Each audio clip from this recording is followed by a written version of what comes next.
journal.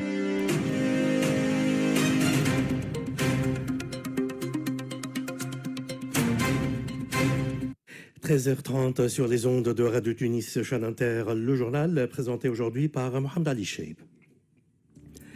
Au sommaire de cette édition, la chef du gouvernement achève sa participation à la TICAD 9 à Yokohama au Japon et le Premier ministre japonais annonce la signature prochainement d'un accord d'investissement en Tunisie.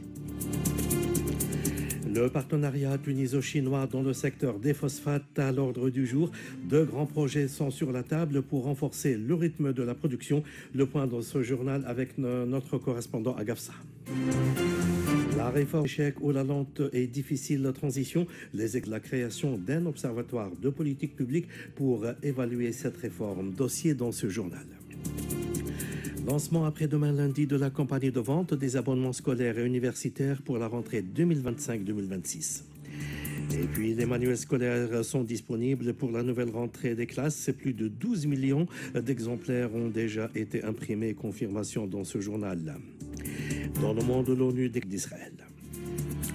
Enfin, alerte météo pour cet après-midi et ce soir. Des pluies intenses sont prévues sur Kasserine, Sidi Bouzid et Kerouan. La semaine prochaine, la canicule fera un retour fracassant. Madame, Monsieur, bonjour. La chef du gouvernement, Saazaf Anizanzaï, a participé hier à Yokohama au Japon à la séance de clôture de la 9e édition de la conférence internationale de Tokyo sur le développement de l'Afrique. Le Premier ministre japonais a affirmé à cette ambitieuse et un partenariat renforcé entre l'Afrique et le Japon. Les travaux ont abouti à l'adoption à l'unanimité de la déclaration de Yokohama pour la TICAD 9. La déclaration appelle à l'élaboration de solutions innovantes et adapté aux besoins africains. Ce document stratégique s'articule autour de trois axes principaux: économie, investissement dans des secteurs à forte valeur ajoutée, comme la santé, les technologies de l'information, l'intelligence artificielle ou encore les infrastructures de qualité. Deuxièmement, société, valorisation du rôle des jeunes, des femmes, du secteur privé et des startups. Enfin, la sécurité et la stabilité, avec la promotion de la paix et de la stabilité comme fondement du développement durable du continent. Enfin, un plan d'action triennal sera mis en œuvre pour traduire concrètement les recommandations issues de cette 9e édition de la TICAD, marquant ainsi une nouvelle étape dans la coopération Afrique-Japon. Et en marge de la TICAD 9, la chef du gouvernement a rencontré hier à Yokohama le Premier ministre japonais Shigeru. Intensification des investissements japonais en Tunisie. Elle a également proposé la tenue d'un forum économique bilatéral. Elle a assuré que Tunis œuvrerait à lever les obstacles administratifs susceptibles de freiner les projets nippons. De son côté, le Premier ministre japonais a insisté sur l'importance que le Japon accorde à la Tunisie, considérée comme un partenaire essentiel pour la stabilité de la région. Il a annoncé la poursuite de l'appui japonais aux projets liés aux ressources en eau. Les deux dirigeants ont également salué les avancées enregistrées dans les négociations autour d'un futur accord d'investissement, accord qui devrait être conclu prochainement.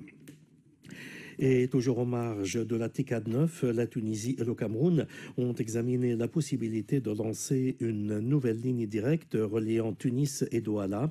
Ce projet a été confirmé lors d'une rencontre entre la chef de gouvernement, Saazaf Anizanzaï, et son homologue camerounais, Joseph Ngout, le 20 août à Yokohama.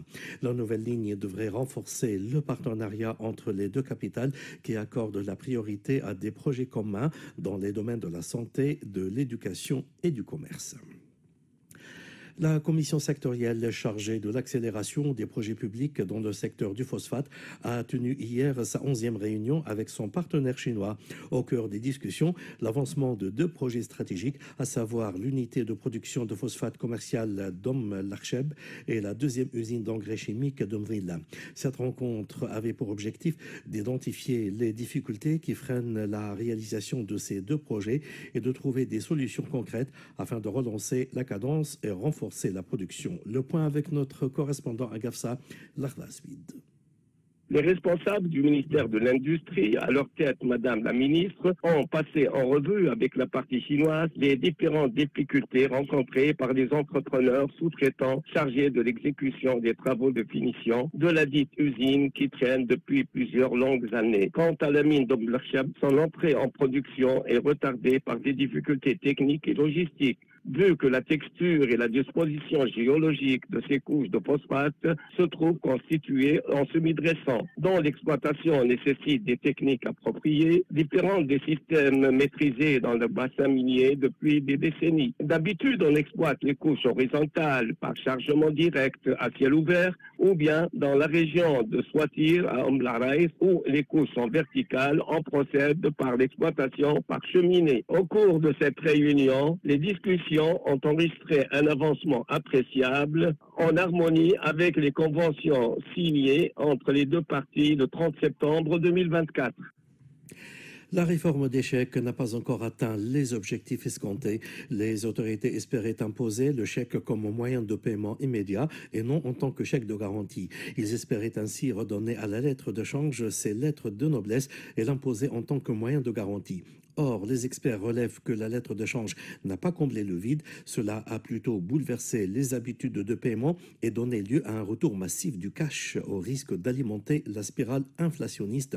Safouane Ben Aïssa, enseignant à l'université à Tunis-Lemana, nous évalue cette transition progressive mais difficile.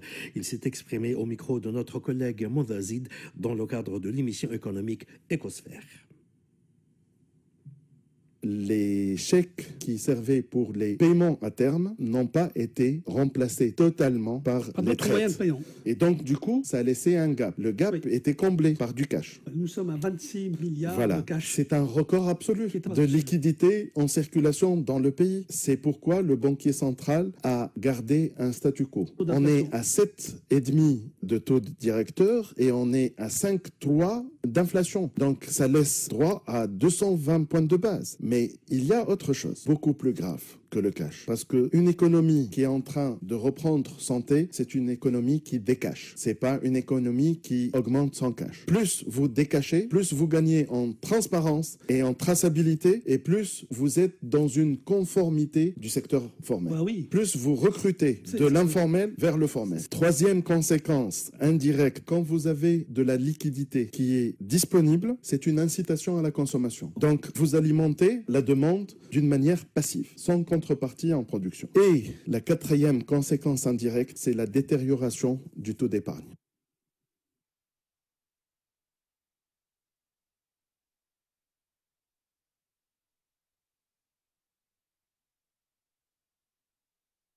La nouvelle formule des chèques a été adoptée pour mettre fin aux dérives constatées et surtout lutter contre les chèques sans provision.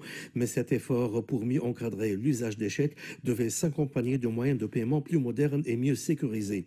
Or, beaucoup de Tunisiens ne sont pas bancarisés, ce qui a justement abouti au retour du cash. Pour Safouane Ben Aïssa, toute réforme doit être évaluée. Il propose la création d'un observatoire de politique publique. On l'écoute au micro de Mondazid. On constate avec amertume que nous ne sommes pas dotés d'un organisme en guise d'observatoire. Un observatoire de politique publique a posteriori. C'est un organisme qui mérite d'exister et qui se doit comme mission de suivre un peu l'implémentation des politiques. On change de règles de jeu à chaque fois qu'on légifère une nouvelle loi, etc.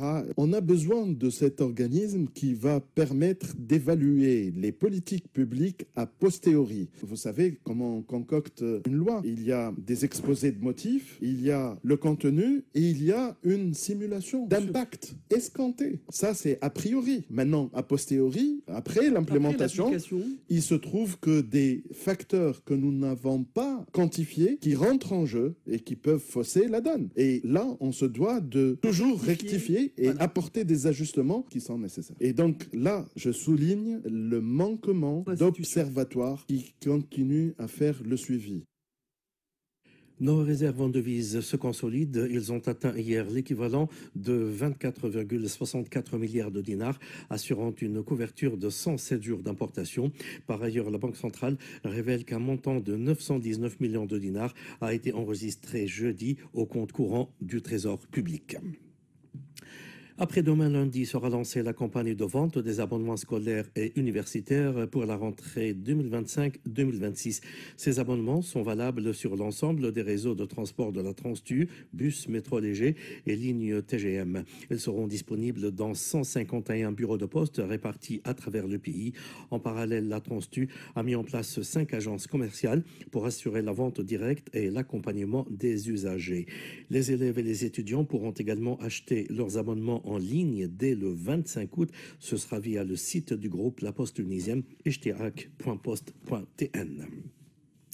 Et puis les élèves auront bien leur manuel scolaire à temps pour la nouvelle rentrée des classes. À un mois de l'échéance, le Centre national pédagogique assure que tout est fin prêt pour le jour J. D'ailleurs, le président de la Chambre, syndicat national des fabricants des manuels scolaires, confirme que plus de 12 millions de livres ont déjà été imprimés et stockés sans hausse de prix. Samir Garba au micro de Zainab Fès. Nous sommes presque à un mois de la rentrée scolaire et nos livres sont totalement prêts, sont dans les dépôts du Centre national pédagogique. Nous avons imprimé 178 titres en 12 640 000 livres, même un peu plus parce qu'il y a eu un petit tirage de plus. Tous ces livres sont en place, il n'y a pas eu d'augmentation de prix. On a pu arriver à temps cette année, même un peu en avance, vu qu'il y a eu beaucoup de décisions qui ont été prises depuis un mois. On est tout prêt pour les livres cette année. On n'a pas ni de problème, ni un titre pour le dernier jour. Et le ministère de l'Éducation annonce l'ouverture à partir d'hier vendredi des inscriptions à distance, foyers et cantines scolaires destinées aux élèves des collèges et des lycées secondaires pour la prochaine rentrée. L'inscription est possible via la plateforme numérique parents.education.tn. Les documents relatifs aux demandes de bourses scolaires doivent être déposés directement auprès de l'établissement scolaire. Le ministère précise que les élèves ne peuvent pas bénéficier des services de logement, de demi-pension et des bourses scolaires sans inscription à la plateforme et qu'il n'y a pas de renouvellement automatique pour bénéficier de ces services au cours de cette année. Et toujours à propos de la rentrée scolaire, les régions du Nord-Ouest ont mis les bouchées doubles pour préparer la nouvelle saison donc de la rentrée scolaire et de la formation professionnelle. Cette saison sera marquée par des innovations de taille, surtout au niveau des spécialités de formation professionnelle.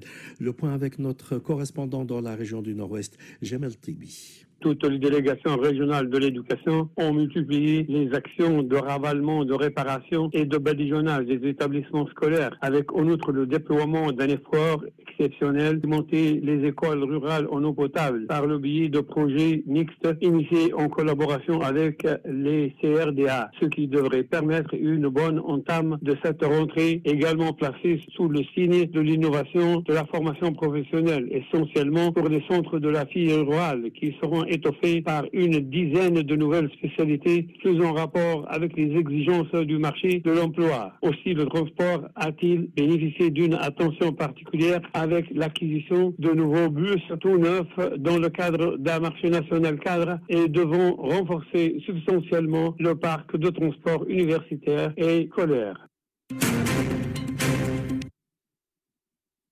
Actualité dans le monde, le génocide à huis clos se poursuit dans la bande de Gaza. 14 Palestiniens sont tombés en martyrs et d'autres ont été blessés tôt ce matin dans un raid des forces d'occupation sionistes contre les tentes de déplacés à Khan Younis, ainsi qu'une maison dans le camp de Marazi, dans le centre de la bande de Gaza. 6 enfants et un nourrisson figurent parmi les martyrs. Gaza qui meurt de faim. Au moins 281 Palestiniens, dont 114 enfants, ont succombé à la faim en raison du blocus imposé depuis des mois par l'entité sioniste à l'enclave dévastée. Et l'ONU a officiellement déclaré la famine à Gaza après que ses experts ont averti que 500 000 personnes se trouvaient dans un état catastrophique. Il s'agit là d'une première au Moyen-Orient. L'ONU a attribué clairement la responsabilité de cette famine à Israël. Le chef des opérations humanitaires des Nations Unies, Tom Fletcher, a estimé que la famine de Gaza aurait pu être évitée sans l'obstruction systématique d'Israël. Cette famine va et doit nous hanter tous, a martelé Tom Fletcher d'un ton grave. Le chef des droits humains des Nations Unies, Volker Turk, lui, a rappelé qu'affamer des gens à des fins militaires est un crime de guerre. Nous ne pouvons pas laisser cette situation situation perdurer en toute impunité, a pensé le secrétaire général de l'ONU. Nous avons besoin d'un cessez-le-feu immédiat, de la libération immédiate de tous les prisonniers et d'un accès humanitaire total et sans entrave. Information publiée par la presse faisant état de la signature prochaine d'un accord sécuritaire entre la Syrie et Israël, accord qui devait être donc signé le 25 septembre prochain selon des sources de presse, mais Damas a affirmé que ce qui a circulé concernant cette signature donc entre les deux parties est inexact. Alerte météo pour cet après-midi et ce soir. Les nuages seront plus denses l'après-midi sur le nord-ouest. Ils seront accompagnés de pluies fortes, notamment sur les régions de Casserine, Sidi Bouzid et Kerouan. Les pluies concerneront ensuite certaines régions de l'est du pays, avec des chutes de grêle limitées à certains endroits. Le vent soufflera fort l'après-midi, notamment au sud. Sa vitesse peut dépasser 70 km/h pendant les orages. Les températures maximales seront comprises entre 29 et 35 degrés au nord et sur les zones côtières et entre 36 et 41 degrés ailleurs avec des coups de sirocco. Et la semaine prochaine, la Tunisie connaîtra une hausse significative des températures avec des valeurs dépassant les moyennes saisonnières habituelles pour le mois d'août. L'ingénieur prévisionniste Sobhi Ben Ahmed a fait savoir sur les ondes de la radio nationale que l'augmentation progressive des températures se poursuivra jusqu'à vendredi prochain. Et ce sont les journées de mercredi et de jeudi qui seront particulièrement chaudes avec des températures dépassant les 40 degrés dans plusieurs régions. Voilà, c'est la fin de ce journal, mais avant de vous quitter, un rappel de ses principaux titres. La chef du gouvernement achève sa participation à la 9e édition de la conférence internationale de Tokyo sur le développement de l'Afrique et le Premier ministre japonais annonce la signature prochainement d'un accord d'investissement en Tunisie. Lancement après-demain lundi de la campagne de vente des abonnements scolaires et universitaires pour la rentrée 2025-2026. Les manuels scolaires disponibles pour la nouvelle rentrée des classes, plus de 12 millions d'exemplaires ont déjà été imprimés. Et dans le monde, l'ONU déclare officiellement la famine à Gaza et dénonce l'obstruction systématique d'Israël. Voilà, point final à ce journal. Merci d'avoir été des nôtres et bon après-midi à l'écoute d'RTCI.